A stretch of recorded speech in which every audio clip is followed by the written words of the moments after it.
welcome to Overtime Hockey Talk. My name is Mark Paul. My co-host Justin Baker and I are here to break down not just what happened on trade deadline day. Obviously, we're a week removed. I was on vacation, so must have been nice. It was nice, and watching the trade deadline happen from Florida, and going to a couple Leafs games in Florida down there. Yeah, how'd that work out? Great results.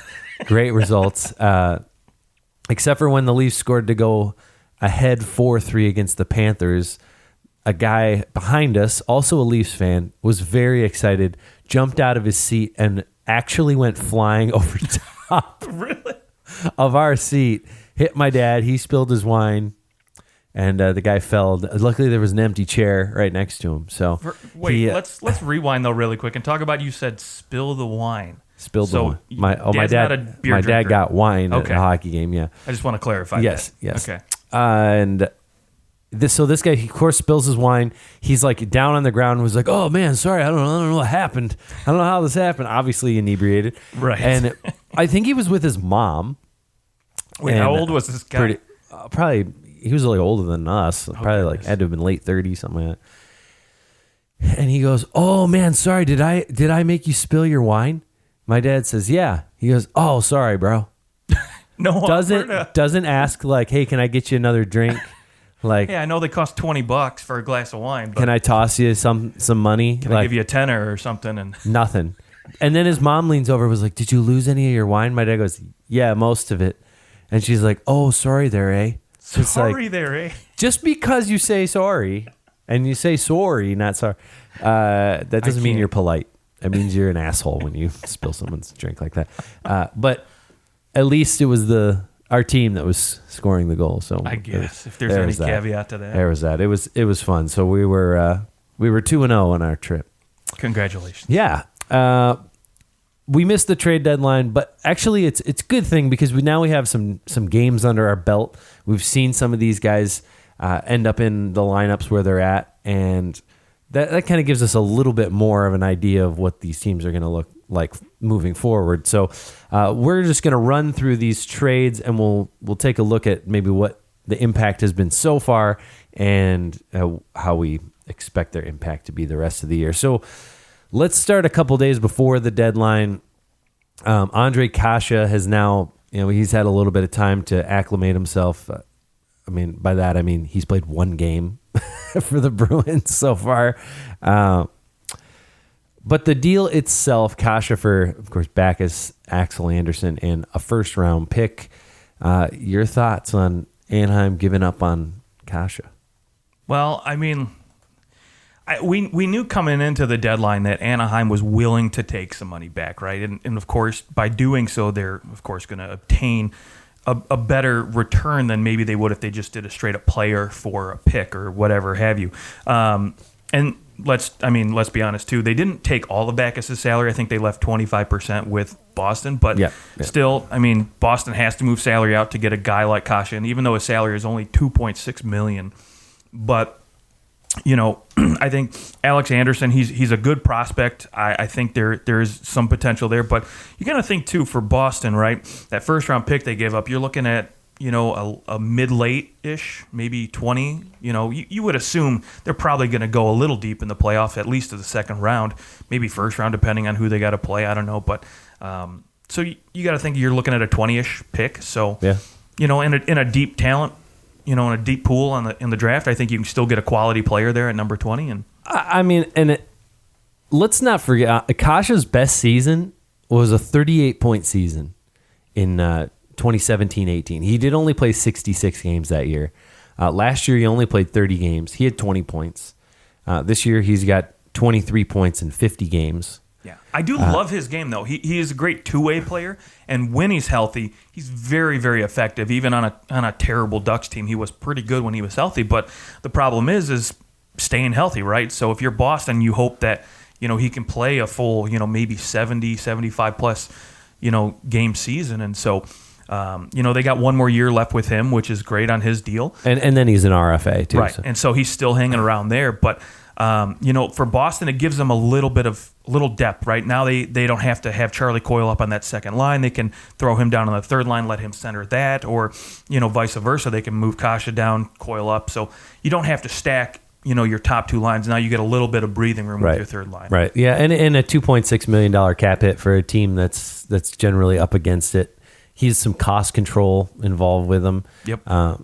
We saw a few cost control moves where maybe more was given up for a guy. Like personally, and let's give full props to Anaheim.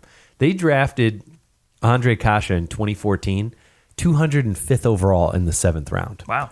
And they just flipped him now for basically a guy who's at least at this point in his career, he's been essentially a 40-point guy. Maybe his high end's 50 points. Okay. But I don't think he's much. He's not much more than that. Right. He's never going to be a top line guy. No. So you and with the first round pick, no matter where you're picking in the first round, you do have an upside, like a chance to draft somebody who could be even a franchise player.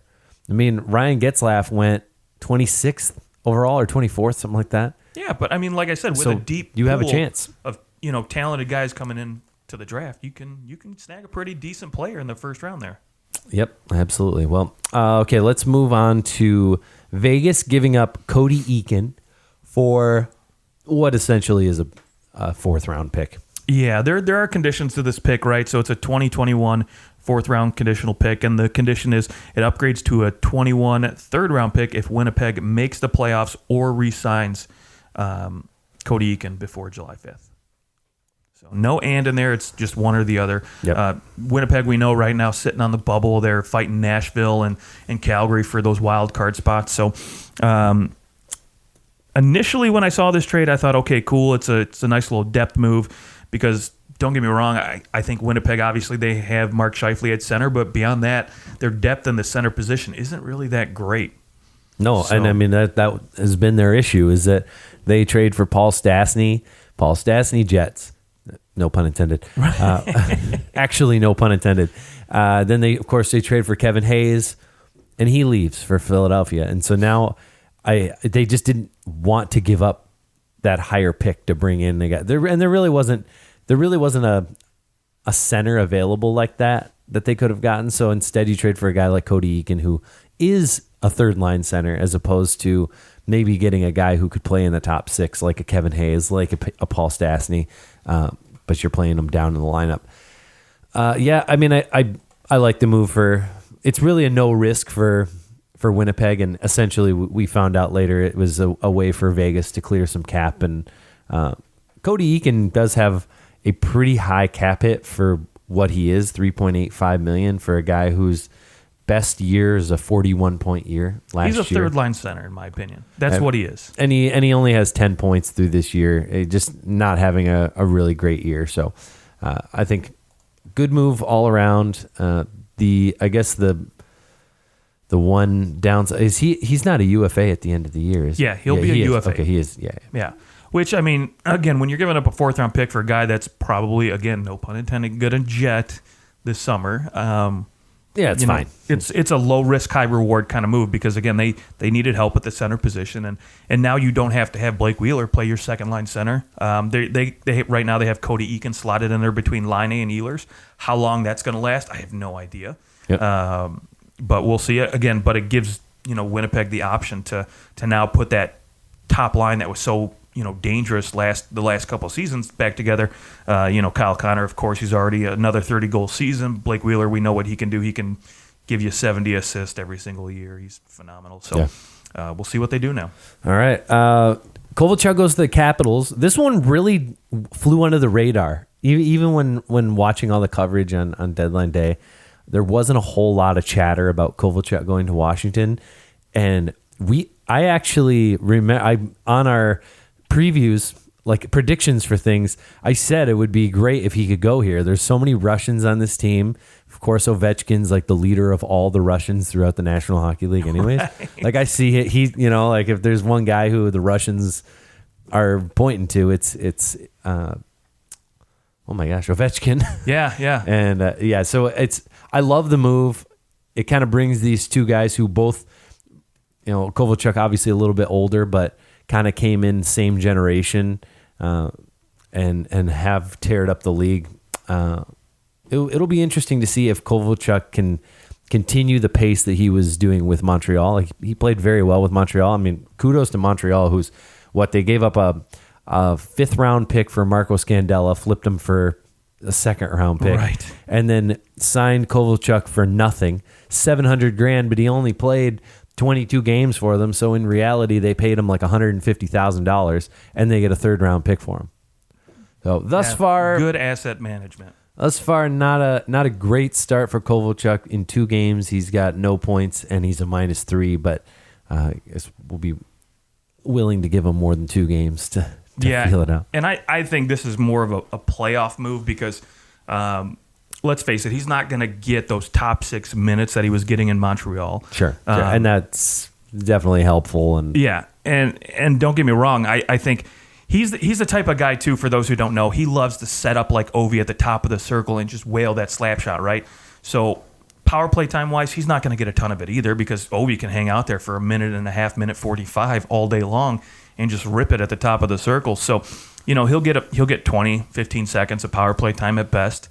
And he'll be more, in my opinion, I think he's going to be a guy come playoff time where the teams, if they're struggling, their top 6, having Lars Eller, Carl Hagelin, Kovalchuk on that third line, that could pay off very well for these Capitals here. All right.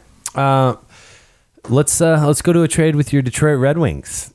Mike Green, as we predicted, gets dealt, and he gets sent to the Edmonton Oilers. Obviously, the Ken Holland connection is strong, as we saw them make another move later on in the day for another Red Wings player. Kyle Brodsniak and a 4th round pick could become a 3rd if Green plays 50% of the games and they advance to the conference finals. And Detroit retains 50% of his salary, which doesn't really matter because he's a UFA, and so sure. It's just for Edmonton's cap purposes. I would love to hear your thoughts on.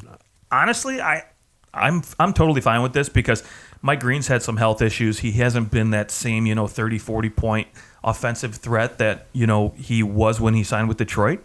But given his health, given his production as of lately, the fact that they were able to get a 4th round pick and it could potentially be a 3rd round pick, it's not bad, honestly. I mean, let's be honest. Mike Green's going to play a 5-6 role on Edmonton's defense and play second power play unit, but he gives them the ability, if he can turn it around, and now he's got a lot more talent. I don't want to say a lot more talented players, but he's got McDavid and Draisaitl. And he wanted out. Yeah, and he wanted out. That's mentally he's probably in a more tough place when you want to leave.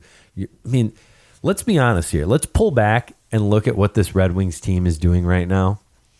I don't want to look. They are one of the worst teams of the last 20 years. Absolutely. They are horrible. Right now, they have won 12 games in regulation or overtime. The Atlanta Thrashers, in their first year in the NHL, won 14 games in regulation or overtime.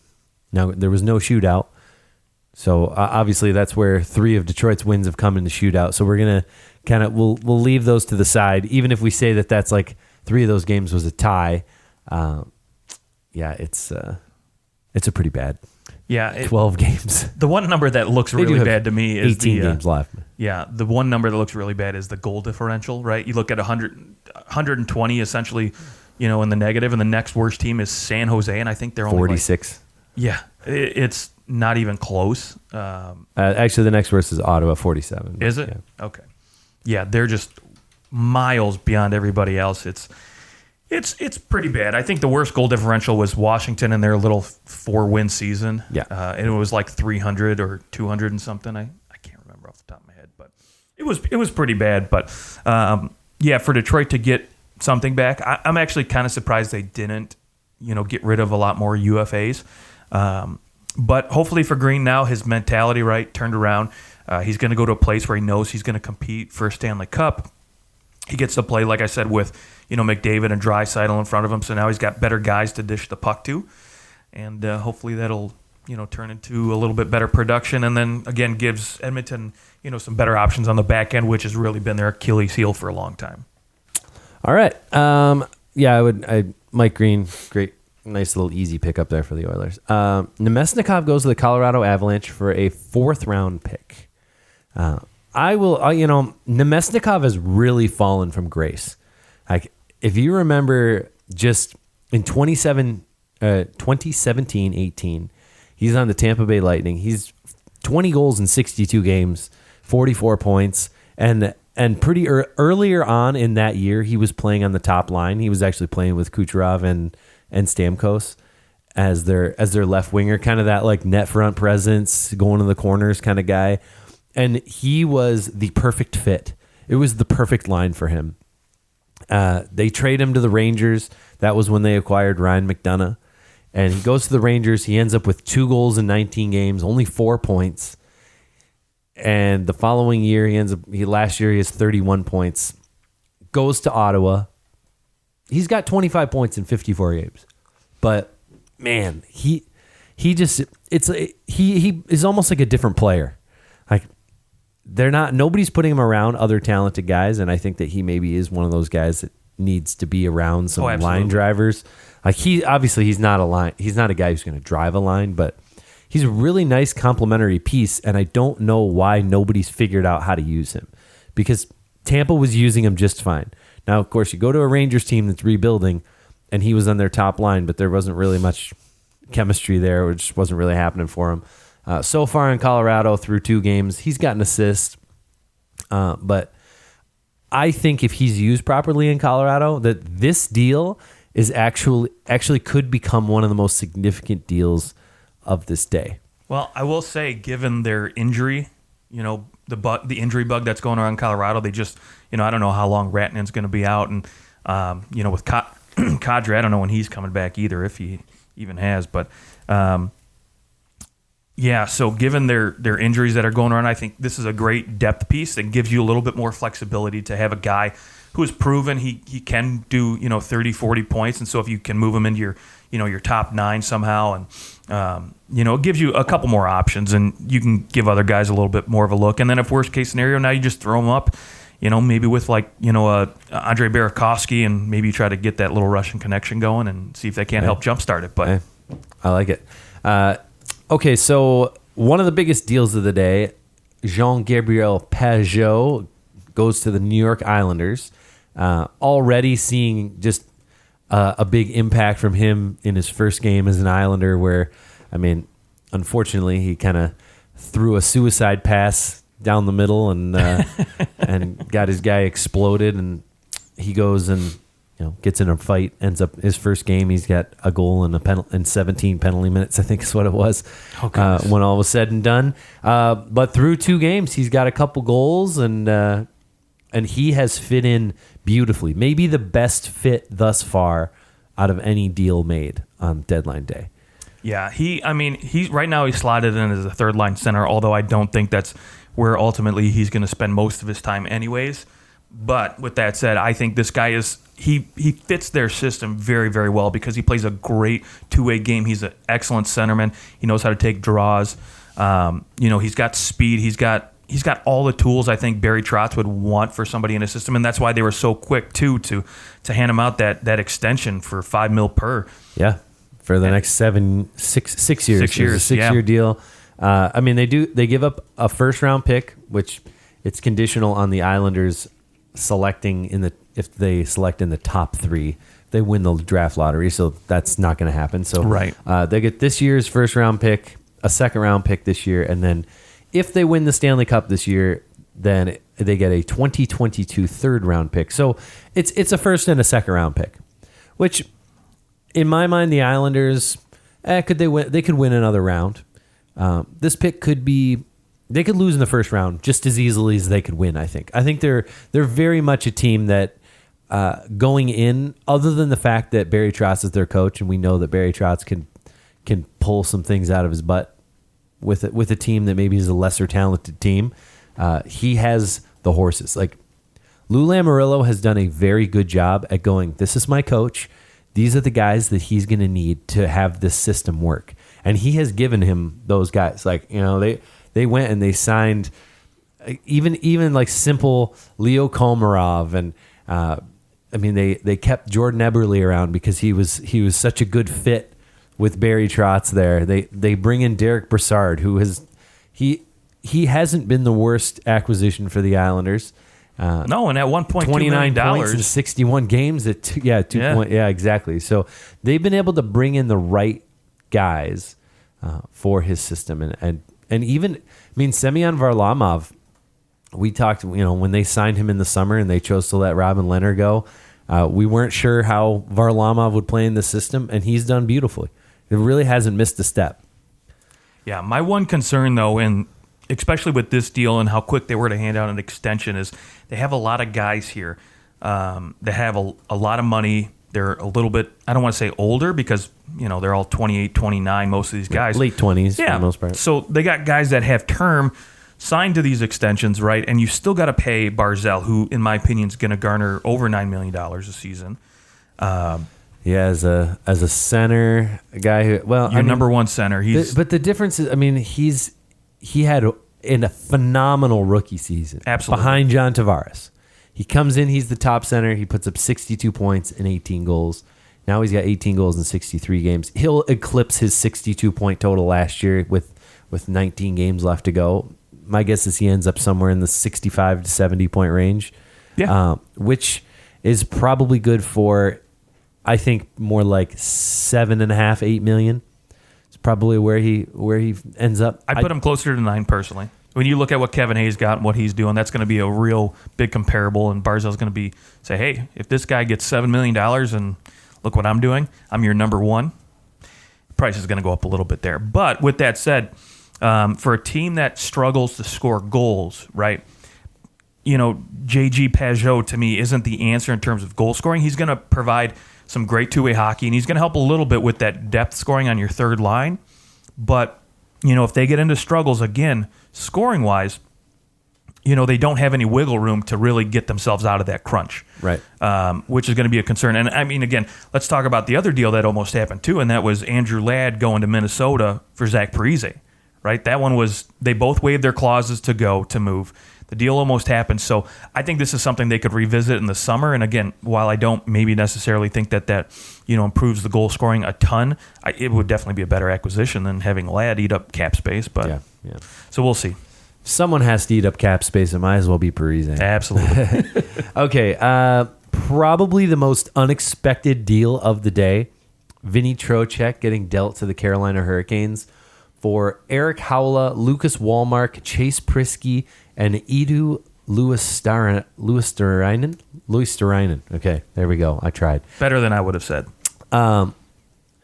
This trade kind of came out of nowhere. Florida Panthers battling with the Maple Leafs for that bottom spot in the Atlantic Division, and they give up their second-line center for Eric Haula, who is at best a second-line winger at his best, and Lucas Wallmark, probably like a borderline AHL fourth line.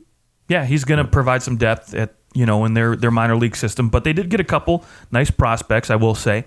These guys are supposed to be potential, NHL talent, but again, I just don't know the thinking behind Florida's rationale to give up on a guy like Trocheck, right? I mean, granted, he did have 30 goals, 40, maybe it was 40 goals. Two seasons ago. From a 31-goal season, and 75 points, too. Yeah, and he's never been one of those guys that stays healthy for an entire season, right? He's, last couple of years, he's been dealing with the injury bug. Just the last 2 years. I mean, 2 years before that, 16, 17, and 17, 18, he played all 82 games. And the year before that, he played 76. Right, but maybe Florida's concerned, right, with the injury and saying, hey, we want a guy who can stay healthy. Again, I don't know. You got a guy who has the potential. I still think he can be a 25, 30 goal scorer, and you're only paying him $4.7 million. Like, that's a steal. Yeah. And so you're dumping that cap money. You're giving Carolina gold, right? And one thing I've always said is if Carolina's interested in your guy, keep him. There's a good reason for it. That's... And so Eric Haula right now, Florida has him centered on that second line. I'm not sure how long that's going to last. But man, I don't know if maybe they're trying to set themselves up because they need to move some money somewhere so they can maybe re-sign Hoffman in the offseason. Maybe that's their goal. That could be true. But this is, you're trying to make the playoffs, right? And they just, to me, what are you thinking as a Panther when this deal goes through? You're saying now we've got to rely on Barkov and Huberdeau to do everything. And you're saying we don't really, either we don't care if we make the playoffs this year, or we're pretty sure that we're not going to. So they didn't believe in this team with Trocheck. How do they feel about this team without him? Yeah, I mean, Eric Hall has had one really good season, but outside of that, he's been a 25, 30-point guy. Right. And I think that's what he is. Is it fair to say that they're talentless? Wow. Dale Talons is their GM. Yeah, nope, got it. I got it. I know. There was just someone listening that was like, what the f is he talking about? Okay, let's Nate Thompson goes to the Flyers for a 5th-round pick. That's fine. It's a nice little depth move. Leafs get Callie Rosen for Michael Hutchinson. Rosen goes back to the Leafs. Hutchinson to the Avs. Hutchinson might play. Who knows? A little probably depth move not because Grubauer's out right now, hurt, but he'll be back. Rosen's already played a game for the Leafs, so there you go. There's already a win. I love this one. Patrick Marleau goes to the Pittsburgh Penguins, the team that Patrick Marleau as a child was a big fan of. Pretty cool for a 3rd-round pick. If the Penguins win the Cup this year, which is entirely possible, absolutely, it becomes a 2nd-round pick. So, I mean, the Sharks, I think they made out with this deal. Patrick Marleau, a guy that they signed, 10, 15 games into the year for a league minimum, and they get minimum 3rd-round pick. This could become a 2nd-round pick for them. Considering let's go to another trade that happened really shortly after.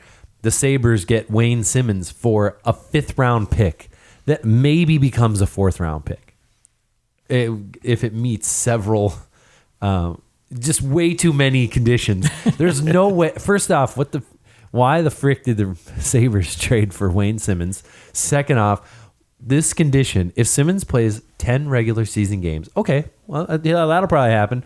Sure. The Buffalo Sabres qualify for the 2020 playoffs. Probably not. Definitely not. Yeah. I would be willing to put $50,000 in the fact that they won't make the playoffs. Yeah, I think the Rangers have a better chance at this point. They're 10 points out of the playoffs. Yeah. I think that is a move where I think they're thinking longer term. They're going to convince him to sign a low salary deal and stay there maybe for a few more years afterwards. But yeah. Okay, so back to a 3rd-round pick for Patrick Marleau, a guy who, this is a win-win for both teams, in my opinion. Yeah, absolutely. Great depth. Patrick Marleau can skate. Still got the wheels too, which is great. And I mean, Pittsburgh's been the most ravished team of injury this whole entire season, right? They've lost more man games than anybody else. And not just like, oh, hey, we've had a bunch of 3rd and 4th line guys out. Right. I mean, Crosby's missed time. Malkin's missed significant time. Crosby had major surgery mid-season, right? Like, it's just been a rough year for the Pittsburgh Penguins, yet they actually barely hanging on to that spot in the Metro right now, as Philadelphia has kind of come out of nowhere, and they're 8-2 in their last 10, won 5 in a row. But actually, I think they play each other here pretty soon. That'd be fantastic. Also, it doesn't help that Pittsburgh has lost to L.A. and Anaheim in back-to-back games. Yeah, that was in regulation. But I don't actually, when I look at this Patrick Marleau deal, I don't even think this is mainly for regular season purposes because Pittsburgh's getting in. I think this is a depth move for the playoffs because when things start tightening up a little bit more, right, and your top lines are getting shut down, that's when you need that 3rd line to step up. And I think Marleau, with the experience and the presence he has, he's going to be that guy that can step in and motivate these bottom 6 guys to go out there and push it a little bit harder. And, you'll see the value, the return come playoff time for a guy like Marleau. All right. Let's just roll up here a little bit. Danton Heinen goes to the Anaheim Ducks for Nick Ritchie, defenseman for a forward here, going to the Boston Bruins. Forward for forward. Oh yeah, you're right. Heinen is a forward. Yeah, I like this move because I think Ritchie is a guy who, to me, he's one of those guys that I look at and I say, I've expected more out of his whole entire career, right? I think when he came into Anaheim, he was expected to be like the next big power forward behind Getzlaf on that team. But I still think he's got a little bit more in the tank. And I think he adds a little bit more grit because Boston's, I don't want to say they've gotten softer, but I don't think they're as tough to play against as maybe they once were, especially when you look back in, 2011 when they won, how just. Well, sure. Times were a little different then, too. But I think this will be a little bit more grit in their bottom six and a guy who can still, skate pretty decently, still can, put up a few points. So, yeah, I think Heinen's a better player. Yeah, I do too. And numbers wise, that point stands up. Of course, Nick Ritchie has less of a lower salary. Yeah, and that might have been part of it too. That could be part of it. But they also let's lump this into the greater trade of Andre Kasha also going to Boston. So we could just lump all those things in together. And to me, the Bruins basically acquire a guy who's slightly better than Heinen, but they also acquire a guy who's not as good in Nick Ritchie. I'm sorry, Kasha. Right. Let me start. Kasha. That they acquire Kasha, who's better than Heinen, but Heinen is better than Nick Ritchie. Right. In the end. So yeah, you're going for maybe the types of player, but ultimately, I really like this move for Anaheim, and it already is paying some dividends. He's played well thus far. I actually think Anaheim's won both games that he's played in. He's got a goal and an assist in his first 2 games. All right. So getting some more responsibility too with Anaheim, and I think that this trade will work out real well for Danton Heinen and Nick Ritchie. I truly think that he's I won't say a bust. No, he's got 2 points through 2 games, which isn't bad, but I mean, in his career as a whole. Oh, yeah. As a 10th overall pick, a guy who's put up, 30 points seasons. Yeah. Yeah. He's a third line winger. That's what he is. But I think this move, we're in a copycat league, right? And I think the last 2 seasons, you look at Washington and St. Louis winning the cup, they brought grit, right? They weren't all speed. They weren't all finesse. And so I think this move has a lot to do with it, where Boston looks at it and says, okay, if we've got to go up against Washington, if we make it to the finals again and got to play St. Louis, who just manhandled us a lot of games, this guy's going to help us out. He's going to help us out in that area because I think, Boston, they tried to, bring David Backes over for that purpose and it didn't work out. So, Ritchie to me still has the potential to be a better point guy than Backes was during his tenure there. Backes, that's fair. It's tough to get worse than David Backes. Yeah. Which is unfortunate. Okay, so let's go back to your Detroit Red Wings. Thank you. And the Red Wings get Sam Gagner and 2 second-round picks from the Edmonton Oilers in 2020 and 2021 for Andreas Athanasiou and Ryan Kuffner. Don't know anything about Ryan Kuffner.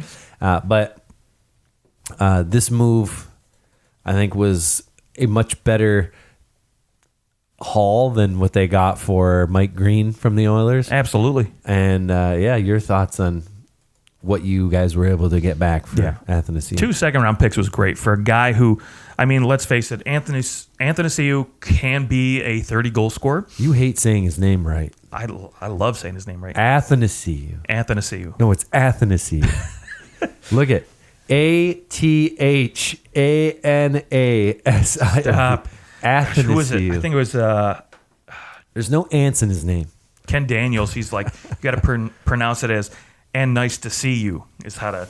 And nice to see you. But anyways, 2 second-round picks for a guy who once was a 30-goal scorer. And obviously, he hasn't had anybody centering him. I don't think he's a line driver, but the speed is there. The hands are there. We know he's got the potential to be that kind of guy. And now he can score 5-on-5. Yeah, when he's put in the right situation, we know he led the league in 5-on-5 goals, or was top 5. Right, he was top 5. Yeah, and so now you put him with a guy like Connor McDavid, where you have 2 of the fastest guys in the league now get to play with each other. That's a win-win for Edmonton. You're going to finally give a guy who can play on the wing with McDavid and keep up. And I think if Cassian comes back healthy and ready to go, that could be a very dangerous line for them.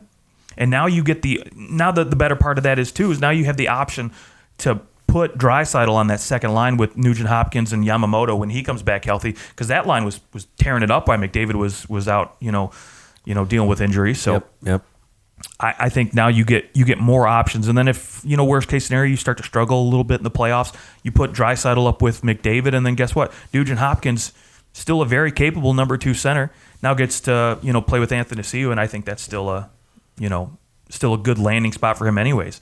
And I think his potential, again, there's still a good ceiling for him. And, to get 2 second-round picks for a guy who really just wasn't working out in Detroit and everybody knew needed to go somewhere else, Yeah. I think that's a good return. Especially considering that they drafted him in the 4th round in 2012. 110th overall, they'll get a chance to draft 2 players likely in the top 50. Right. When all is said and done in both those years. And again, a deep draft this year, so that second-round pick will probably be a pretty decent acquisition.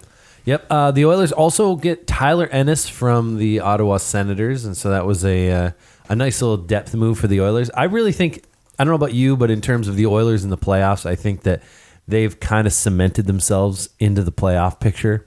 I mean, of course, they could still easily miss the playoffs, but I don't see really the one team that's chasing them would be the Calgary for like a wild card position would be Winnipeg, which Edmonton's going to have to fall 3 spots to miss the playoffs. I think they're in good shape. Yeah, I would think so too. Now that you've got both McDavid and Draisaitl healthy for the stretch here, I think these guys will ramp it up a little bit, and they'll be all right. I do think as we did talk about a couple weeks ago, Nashville wasn't going to just lay over and die, and Nashville has really turned it on. 6-3 in their last 10, and looking real good. They've won 3 games in a row. Yeah, they look much better. But you know who else does? The Minnesota Wild. That's All true. of a sudden, the Minnesota Wild are 1 point out of a playoff spot. They've overtaken Arizona, and I mean they've got 2 games in hand on Winnipeg. They should be able to jump them. And my goodness, if it'll be a battle. Minnesota down the stretch. Makes the playoffs somehow, it would be pretty crazy. You could give Boudreau, or who was there in there? Not Boudreau. Yeah, they fired Boudreau. But. Yeah. Gosh, I can't remember his name. You could give him the Jack Adams nomination right there. Just for the 30 games that he's their coach. It's Dean Effison. Okay. Yeah, I will say, though, in terms of the Ennis move, right now he's playing up on a line with McDavid, and he's got 2 points through 2 games. But, again, Ennis is another guy with speed, right? He's got wheels on him. And so now you've got, again, options, which is what Edmonton really needed on the wing were options, right? So now you can put Ennis on your third line because he did have some decent production in Ottawa. So now you can have a better third line, or you can move him up if injuries happen like they have, and now you've got a guy who's capable of skating with Connor McDavid, and you don't have to break up your first and second lines now. Yeah, I mean, I'd say like quietly, Tyler Ennis is having his best season since like his second year in the league. I mean, he had 49 points. When he first came into the league, it was kind of more like this guy is going to be a top 6 forward. He's super fast. Had a lot of skill. He had 49 points in 82 games in his first year in the league, 34 and 48 in the lockout year. And then he had some injuries, and really after he got hurt in 2012, 2013, he was just never the same. And that season with Toronto that he signed last year, I think really kind of brought him back to the forefront. He really turned his game around. He goes to Ottawa. 33 points in 61 games so far this year for him in Ottawa, and I think coming to Edmonton, man, he might. I know they have what 18 games left or whatever, or 17 games somewhere around there. If he plays up with McDavid, or if he's playing up in the lineup, there's a chance that he could still end up with like 14 more points over the next 17, 18 games. You might have a career high here. There you go. And you might have what could be maybe the steal of this day is getting a guy who plays in your top 6 and can put up big points who nobody thought could, as he kind of rediscovers his game as a, what is he, like 20, 28? 26, 27? 27, yeah. Oh, he's 30. Oh, geez. I was way off. Old AF, Justin. Love the Pittsburgh Penguins getting Connor Sheary back and Evan Rodriguez from the Buffalo Sabres. Yeah, Connor Sheary comes home. That could be good for Crosby right there. Penguins haven't won the cup since Connor Sheary left. It's true. Dude, they won the Stanley Cup 2 years in a row after calling Connor Sheary up. Connor Sheary leaves, and they get skunked in 2 years in a row, and Connor Sheary's back. Maybe he's all they need. Yeah. Again, it's kind of like Edmonton, right? There's not a lot of guys that can play on the wing with Crosby and do it well. Whereas the same with, McDavid, there's not a lot of guys that play on his wing very well either. And so Sherry's been one of those guys that can skate, can play with Crosby, and they fit together pretty good. I think Pittsburgh, I don't know how long he's still going to be out, but Brian Rust, they're still waiting for him to come back so they can throw him on a line with Crosby too. But Jason Zucker, though, has looked pretty good with Crosby, I will say, and we'll talk about that trade a little later. Yes. But I think from a Buffalo perspective, right, this is a good move. You get a guy who, still relatively young. He's only 24, so he's still got some time to develop, I think. And, he can be a consistent 30, 40-point guy that maybe you can throw on your second line and give you a little bit more depth on the wing, which is definitely what Buffalo needs right now. Okay. Let's talk about Nick Cousins going to the Vegas Golden Knights real quick for a 4th-round pick to Montreal. Love this move because of giving up Cody Eakins earlier in the day. Even though Cody Eakins was playing center, he also played the wing, and so they bring in a guy who he's actually put up 22 points so far this year, so not a bad point producer for what ends up being a 4th-round pick, and they were able to trade Eakins for a 5th-round pick. Yeah. So a pretty nice haul there for the Golden Knights. Christian Juice goes from the Capitals to the Ducks in exchange for Daniel Sprong. This one was an interesting one to me. Yeah, I'm not sure. Little depth move. Yeah, it's a little depth move. I think, when the Capitals won the Cup, I remember hearing Christian Juice's name quite a bit during that run. But he's a good depth defenseman, and I think Anaheim, if they're hitting that rebuild, that reset button, I think at 25 he still gives them a guy with some experience who can be maybe in a couple years a veteran guy to a lot of the younger kids like Sam Steele, even though he is on defense, just a nice guy to have in the locker room, I think. Yep. All right. The Sharks, they make out trading Barclay Goodrow, a fourth line guy, for a 1st-round pick and Anthony Greco. They also give up a 3rd-round pick, which is Philadelphia's in 2020. Yeah, I actually really like this move from a Tampa Bay perspective. And the big reason why is, what's-his-face, Barclay is still signed, right? He's not just a 1-year guy, and I think that's why it ended up costing them a 1st-round pick, is because he still has some years left on his deal. How many years did he? He's got 1 year after this year. That's right, 1 year. Okay, thank you. Yeah.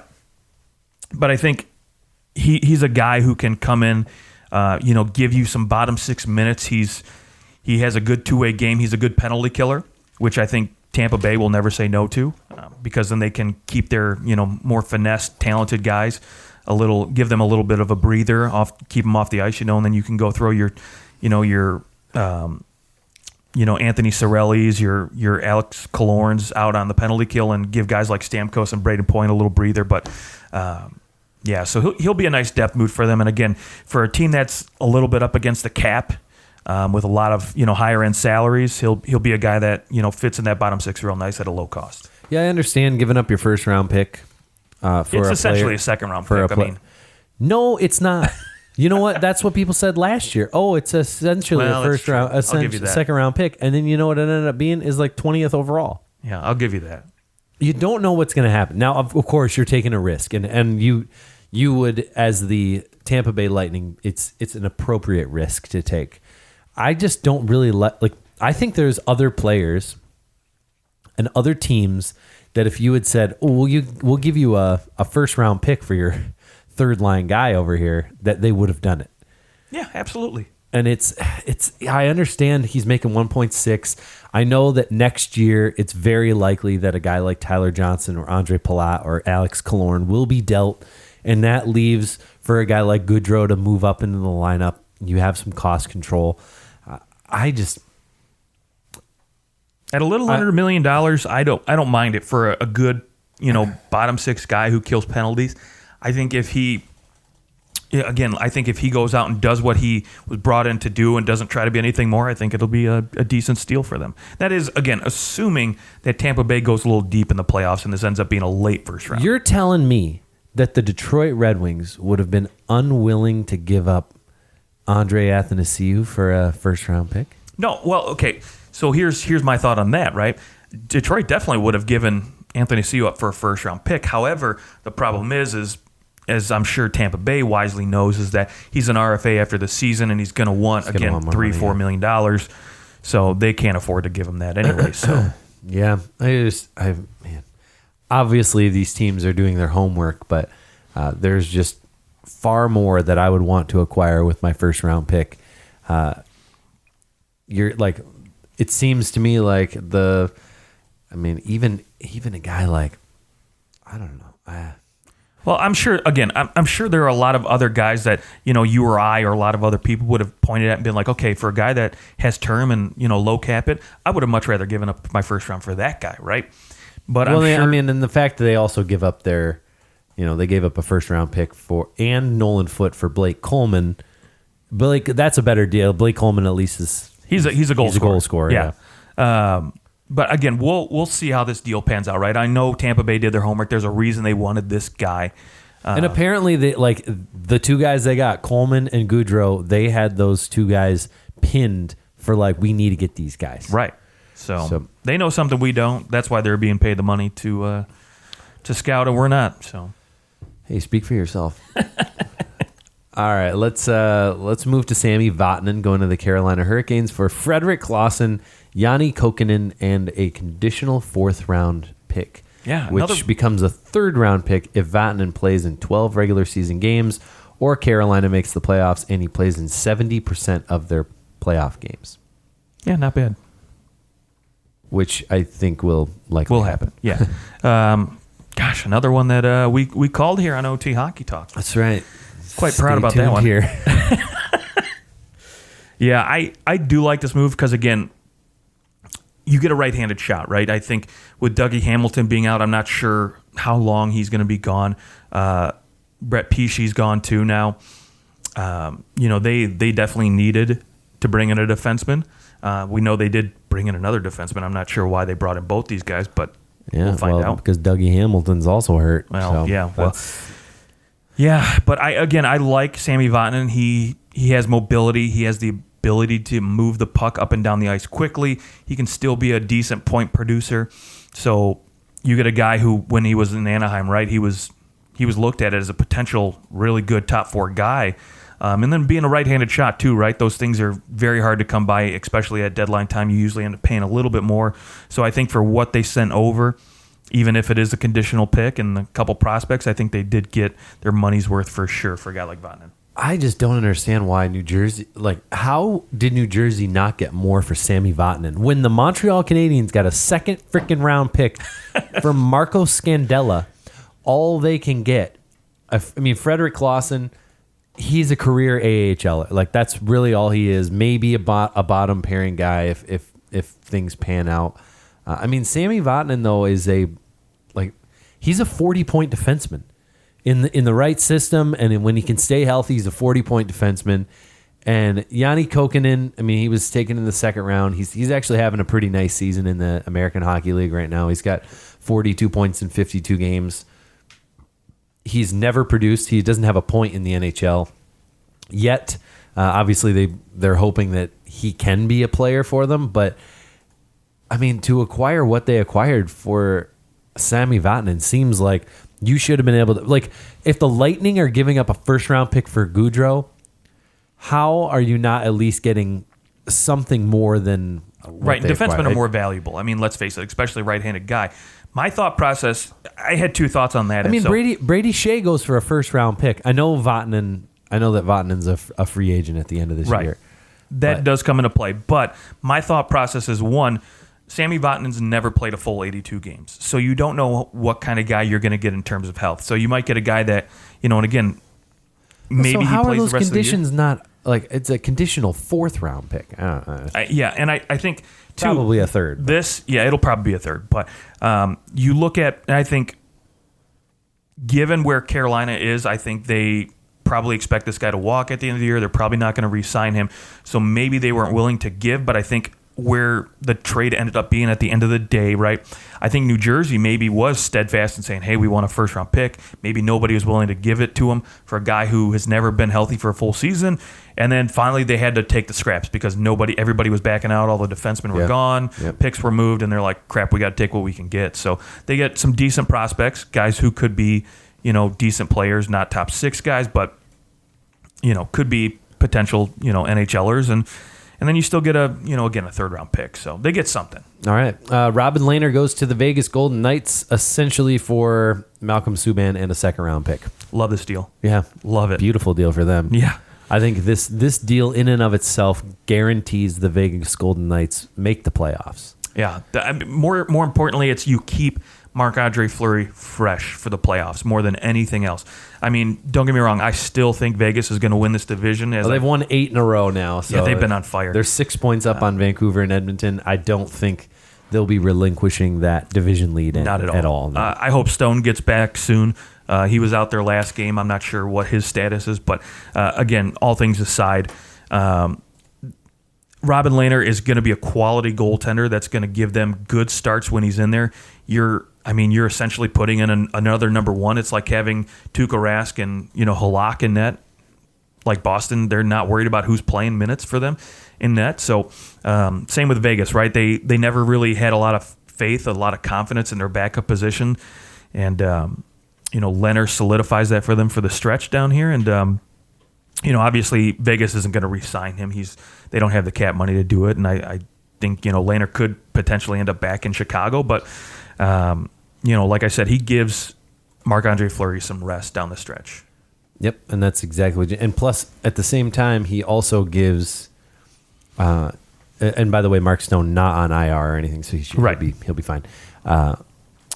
Also gives him an option in the playoffs. I mean, Fleury has gone down before, and also Fleury has had some weird playoffs. Like he's been great the last 4 years.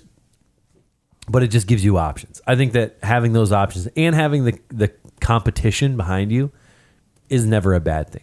And Fleury has proven that he can handle having somebody else who's very talented behind him, and he'll be okay with whatever happens. Right. And he knows, too, that this isn't a long-term thing either. He knows that they're going to go find somebody else to play backup at the end of the season. So, I mean, Robin Leonard's got to be able to find a starting job somewhere. Oh, somebody will pay him money. I mean, like I said, he can go back to Chicago, and they'll probably offer him a long-term deal, too. It's true. Okay, last big move of the day. Brady Shea goes to the Carolina Hurricanes for a conditional first-round pick. The condition being that the Hurricanes have their own and Toronto's first-round pick. Whichever one is lower, the later pick is the one that the Rangers will get. So, right. This one kind of came out of nowhere to me. Wasn't necessarily expecting them to move a guy like Brady Shea, but they ditch on their veteran defenseman. Yeah, I love this move actually from a New York Rangers standpoint, and I'll tell you why. Basically, there's 2 names when you look at the Rangers defense, right? Obviously, we know about Trouba. He's got the long-term deal in there too. We know about another veteran guy, Mark Stahl, but 2 guys, Anthony DeAngelo and Adam Fox, to me, are the reason why Brady Shea was expendable and able to net them a first-round pick and a draft where they're probably going to get a pretty good prospect. DeAngelo's come out of nowhere through 62 games, 47 points. Last year, 30 points in 60 games. And they know they're going to have to sign him to probably a pretty good deal. Yeah, they got a couple years, so they're going to see what he's going to turn out to really be. Oh, no, DeAngelo's a free agent at the end of this year. Oh, crap, He's an RFA RFA at the end of the year. So, yes. I mean, he's coming to the end of his ELC.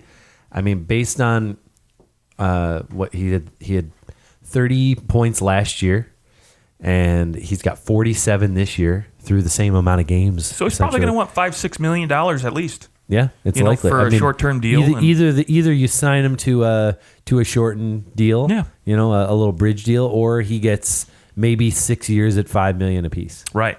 And then, of course, Adam Fox, the Harvard guy, comes in this season, and he's looked great back there. I mean, 35 points through 64 games. Now, you do have a little bit, more wiggle room with him because he's got a couple more years left on his deal. But I think longer term, they look at it and say, okay, well, if we got these two guys producing at such a consistent rate for us, we know we're going to have to obviously give Adam Fox some money, and we like his game a little bit better than Brady Shea's, at least from an offensive standpoint.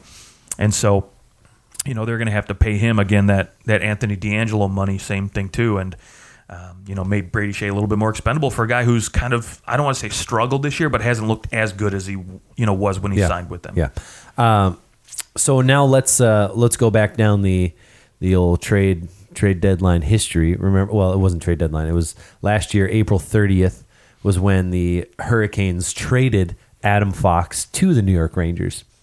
So if we break down both these trades, we've got Carolina sending Adam Fox to the New York Rangers, along with a first-round draft pick that can in 2020 for what has now become a second-round pick, Brady Shea, and Mads Sogard, who is who they took in the second round here. So okay, pretty good haul for Carolina. Yeah, not bad. I mean, this is the guy. I mean, they traded Adam Fox in a first round pick, and they've got Brady Shea. They've got a guy who was drafted in the second round last year. So I'm sure that they have high hopes for him, and another second round pick this year. Yeah, and let's not forget too, Adam Fox. He didn't want to go play in Carolina, right? So they weren't going to get any production out of him regardless, so they had to move him. Right. I mean, it's no surprise anyways. You look at Carolina at the time, too. Their depth at defense, they were stacked and, again, still are. But, so, Fox goes over there, and then they get quite a decent return for a guy like that. Yeah. All right, well, that's the trade deadline. Before we sign off, anyone that's in the playoffs right now that you think will miss the playoffs? Yeah, Calgary. I really think Calgary. Calgary could be one team that I look at to potentially struggle. To me, they don't look like they have the drive like some of these other teams do, and maybe it's because, again, they've kind of sat in a wild card spot for most of the season. But you look at that game the other night against Nashville, right, where they lost with, Nashville ties it up with 0.1 seconds and then wins in overtime. Yeah. Michael Granlund killing them. But they don't seem to be clicking on all cylinders. They don't seem to be playing as well as they should be. And so, if their goaltending doesn't carry them a little bit more, if Gaudreau doesn't really step up, I think even more, they could be sitting on the outside with teams like, Nashville, Winnipeg, and even Minnesota really pushing. I'll say the Columbus Blue Jackets probably end up missing the playoffs. Okay, they've been hot though. They actually are 1-4-5 in their last 10, so they have been very bad. Have they really? Yeah, they were hot before those 10 games. They were hot. That's okay. It's no offense to Columbus fans. It's easy to forget about them. No, that's true. But you would think that based on what Carolina did at the deadline, bringing in Brady Shea, Sammy Vatanen, and Vince Trocheck, while giving up very little to their roster, you would think that this team has what it takes to overcome the Columbus Blue Jackets. When you consider that they have 3 games in hand on Columbus, they're only 2 points back. I have to think that the Carolina Hurricanes can figure this out and overcome the Blue Jackets. Where I think that, yes, the Blue Jackets went on a nice little run, but I just don't think that it was enough. Like, they just aren't good enough. No, I agree. They went on a run when they were so far out of the playoffs, and now they're in the playoffs, and the pressure's on again, and now they're struggling. Yeah, I think, too, when you look at that Metro, there's a lot of other teams, like we talked about at Carolina. I think you even have the Rangers pushing pretty hard, and then, of course, you've got Florida still. I don't know if they're going to get bitten by getting rid of Trocheck or if Bobrovsky's going to... Well, Florida now is... they're 4 points back of the Leafs. They do have a game in hand in terms of the wild card. Right. I think they're probably... But they're right there, too. So, I think right now it's like a 40% chance they make the playoffs or 38% or something like that. That game against the Leafs was like, where they started, whoever won, if one of the teams won in regulation, Yeah, that was a 4-point both game. I think the Leafs went from a 60% chance of making the playoffs to like a 76%. And Carolina went from a 52 to a 38% or something like that. You mean with Florida? that one game. Yeah. Florida. Yeah, Right. sorry. Also, mark this on your calendar because this could be a very huge game. April 3rd, the second to last game of the year for the Carolina Hurricanes. They do play the Columbus Blue Jackets. That'll be a good one. That should be a massive game. But yeah, it'll be. I'm curious to see if the Rangers can find their way in here. I don't think that the Islanders, despite some struggling as of late, I don't think that they'll miss. I think they'll figure this out. This isn't the worst time to struggle, like to have a little bit of a slow time. And then with 10, 15 games left towards the playoffs, that's when you can really start picking it up. Yeah, better now than with 4 games left. Right. Yeah. Exactly. All right, well, that's our show. You can find us on Twitter at OT Hockey Talk, and we will be back next week we'll be back this week. We're recording this on a Saturday, so you'll hear this. You're probably hearing this on Monday, but we'll have more content for you. No more vacations for a little while, so that'll be good. All right, we'll talk to you guys soon.